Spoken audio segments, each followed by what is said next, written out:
عمران خان جو کہ جانے جاتے ہیں فلاحی کاموں کے لیے. آپ سوچ سکتے ہیں کہ اگر کینسر کا اسپتال عمران خان نہ بناتے تو آج غریب لوگ کہاں پہ علاج کرا رہے ہوتے. اگر نمل یونیورسٹی نہ بنتی تو اس علاقے کے نوجوان اور غریب نوجوان کس طرح سے ایک اعلیٰ تعلیم حاصل کرنے کے لیے ان کو ایک پلیٹ فارم ملا. پھر اسی طرح سے چونکہ سیرت نبوی عمران خان کے دل کے بہت قریب تھی اور بحیثیت لیڈر، بحیثیت ایک رہنما جس کی کہ خاص طور پہ پورے پاکستان میں لیکن خاص طور پہ نوجوان نسل ان کی پیروی، ان کی اس میں ان کی سپورٹ کرتی ہے، ان کو ان کی جو لائف ہے اس کو وہ ایمیولیٹ کرتے ہیں. چاہے وہ شلوار قمیض پہنا ہو، آپ یونائٹڈ نیشن میں جا کے شلوار قمیض میں اپنے قومی لباس میں آپ خطاب کرتے ہو تو اس کے لیے ایک اعتماد چاہیے. یہ چیزیں ہوتی ہیں چھوٹی چھوٹی جو کہ آپ کے تشخص کو بناتی ہیں. ہمیں اپولوجیٹک نہیں ہونا. اگر تو یہ قوم ہے جو کہ ہونی چاہیے تو ہمیں اپنے قومی تشخص کو اجاگر کرنا ہوگا. اور وہ اجاگر صرف اس وجہ سے نہیں، وہ ایک جو فلسفہ ہے، جو آپ کا مذہب ہے، اس کی پیروی کر کے آپ اپنے تشخص کو مضبوط کر سکتے ہیں.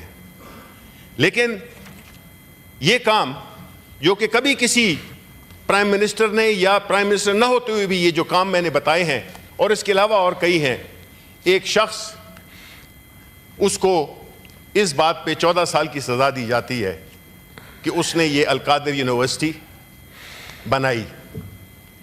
اب یہ ایک ایسا میسج ہے کہ آپ سیاسی مخالفت کی وجہ سے آپ کسی بھی رہنما پہ جھوٹے کیس بناتے ہیں. اگر ہمارے جو بائیں ہاتھ پہ بیٹھے ہوئے دوست ہیں جو کہ آج شیر و شکر ہیں تو وہ یہ بات کریں گے کہ جی آپ نے بھی یہ کیا تھا، تو میں ان کو یہ بتانا چاہتا ہوں، یہ ریکارڈ کی بات ہے کہ جو مقدمات آپ پہ بنے ہوئے تھے، پیپلز پارٹی نے نون لیگ پہ بنائے، نواز شریف پہ بنائے، اور نواز شریف نے پیپلز پارٹی آصف علی زرداری پہ بنائے. ہمارا کچھ لینا دینا نہیں تھا اس سے. ہمارا صرف یہی ایک مینڈیٹ تھا کہ ہم نے اکاؤنٹیبلٹی کو عمل میں لانا ہے. لیکن چونکہ وہ کیسز ایک دوسرے کو بلیک میل کرنے کے لیے استعمال کیے جاتے تھے تو وہ اس کی جو پرسوئنس ہے وہ بڑی ویک تھی. ان کو ہمیشہ بیک برنر پہ ڈال دیا جاتا تھا اور کیسز پڑے رہتے تھے. لیکن پھر ہم نے یہ بھی دیکھا کہ جب نواز شریف صاحب باہر سے واپس آئے ایک ارینجمنٹ کے تحت اور وہ جہاز سے اترے نہیں تھے کہ ان کے مقدمات معاف کر دیے گئے. جو اپنا اس میں کورٹ والے جو تھم امپریشن لیتے ہیں وہ بھی ادھر ایئرپورٹ پہ پہنچ گئے تھے. تو آپ ایک ایسے جرم میں جس میں کہ نہ ایک پیسے کا فائدہ عمران خان کو ہوا اور ان کی بیگم کو تو بہت ہی زیادتی ہے کہ انہوں نے بغیر اس میں ان کو بیچ میں جسٹ بینگ اے ٹرسٹی ان کو انہوں نے سزا دے دی. عمران خان کو ایک پیسے کا فائدہ نہیں ہوا اور جو ٹرسٹ کی ڈیفینیشن ہے اس میں ٹرسٹی کو کوئی مالی فائدہ نہیں ہوتا.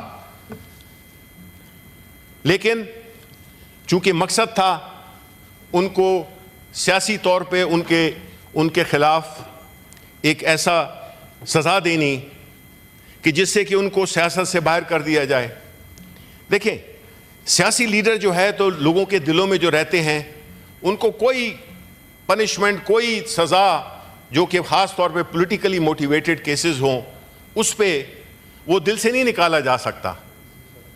وہ مینڈیٹ جو کہ 8 فروری کو پاکستان کے عوام نے دیا وہ انہی خدمات کی بنیاد پہ دیا گیا تھا جو کہ جس میں کہ انہوں نے عوام کے دلوں میں اپنا گھر کیا. یہ زور و زبردستی سے حکومت میں نہ آئے تھے اور نہ ان کا آنے کا پلان تھا. سیاسی تحریک ہے.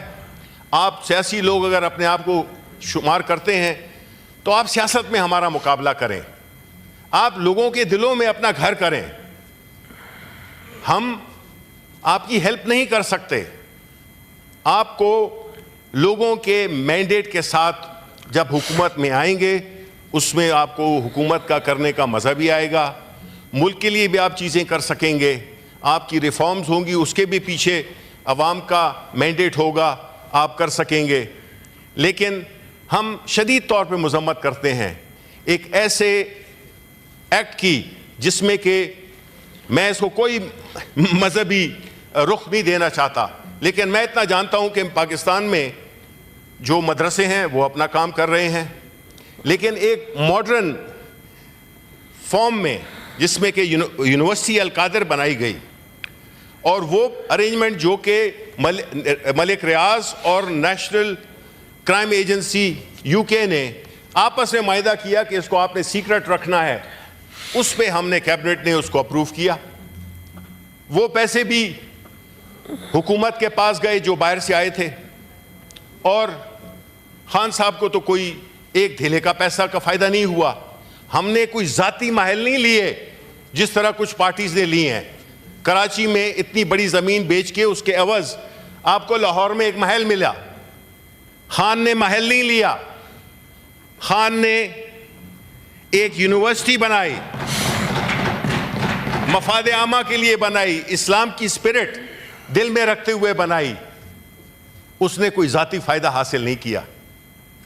لیکن وہی بات ہے کہ فیض صاحب کا ایک شعر کا ایک مصرع, میں ویسے اپنے مجھے نہیں تھا پتا, اردو تو اچھی بولتے ہیں عرفان صدیقی صاحب, لیکن میں ایک ویڈیو بھی دیکھ رہا تھا جس میں کہ ان کی شاعری کا میں نے پڑھا, وہ بھی میں سناؤں گا.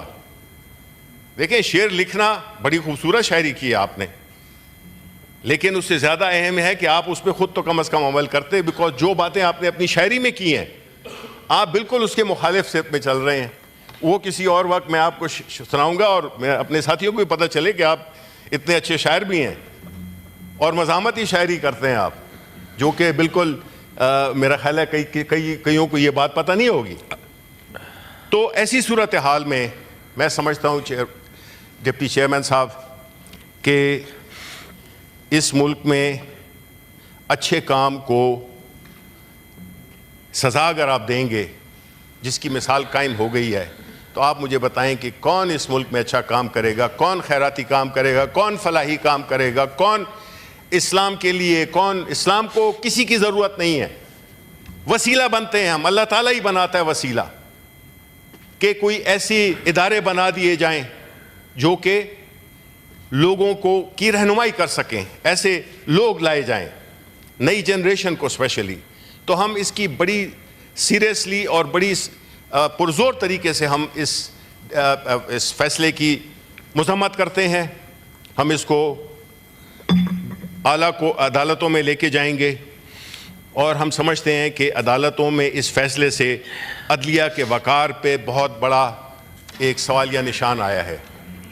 اور یہ سوالیہ نشان اگر عدالتوں پہ آ جائے جو کہ انصاف دیا کرتے ہیں, تو میرا خیال ہے کہ اس جہان میں بھی اور اس جہان میں ہمیں اس جہان کی زیادہ فکر ہونی چاہیے, کیونکہ وہ بہت سخت امتحان ہے.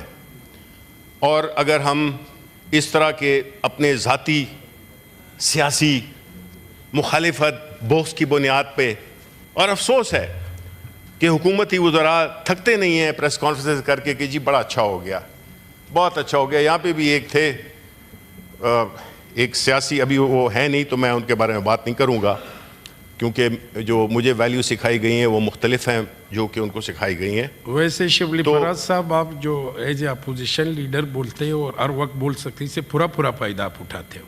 جی, میں کہا 3 دفعہ ریپیٹ کیے ساری باتیں, آپ نے 3-4 دفعہ ایک ہی بات ریپیٹ کیا, تو میں 10 بار ریپیٹ کروں گا چیئرمین صاحب, ابھی تک میں 10 بار ریپیٹ کروں گا, کیونکہ یہ ریپیٹیشن جو ہے اس سے شاید آپ کو بھی سمجھ آ جائے, اور آپ بجائے وقت دیکھنے کے یہ سنیں کہ میں بات کیا کر رہا ہوں. میں کسی خاص سیاسی جماعت کی بات نہیں کر رہا ہوں, میں یہ عوام کے لیے بات کر رہا ہوں. آخر میں میں یہ کہوں گا کہ اس طرح کے کام نہ کریں, اچھے کام کو انکریج کریں, برے کام کو روکیں. اور آخر میں ہم نے یہ دیکھا کہ جی جمعے والے دن یا جمعرات والے دن اس ہاؤس نے, کیونکہ جی جب ہم اس ہاؤس کی بات کرتے ہیں تو یہ ایک بہت بڑی بات کر رہے ہوتے ہیں کہ ہمارے ایک کولیگ سینیٹر اعجاز چودھری, جو کہ پچھلے 1.5 سال سے ان کا ایک آئینی حق ان کو نہیں دیا جا رہا, اور میری توقع تھی اور ابھی بھی توقع ہے کہ دیکھیں آج آپ ہمارے ساتھ کھڑے ہوں, کل ہم آپ کے ساتھ کھڑے ہوں گے. اس ہاؤس کی جو وقار ہے اس کو ہم نے واپس لینا ہے کہ آپ کا ایک جیل کا ایک سپرڈنٹ جو ہے وہ سینٹ چیئرمین کے خط کو نگیٹ کرتا ہے. پوری ہاؤس کی بدنامی ہے, آپ کی بدنامی ہے, میری بدنامی ہے, اور یہاں پہ ہم جتنے ممبران بیٹھے ہوئے ہیں اور جو آنے والے ہیں ان کی بدنامی ہے. ہم توقع رکھتے ہیں کہ آپ اس بات کو اٹھائیں گے اور وہ آرڈر جو کہ چیئرمین سینٹ نے ایشو کیا ہے اس پہ عملداری کرانا. اگر عملداری نہیں ہوئی تو پھر وہی بات ہوگی کہ جس طرح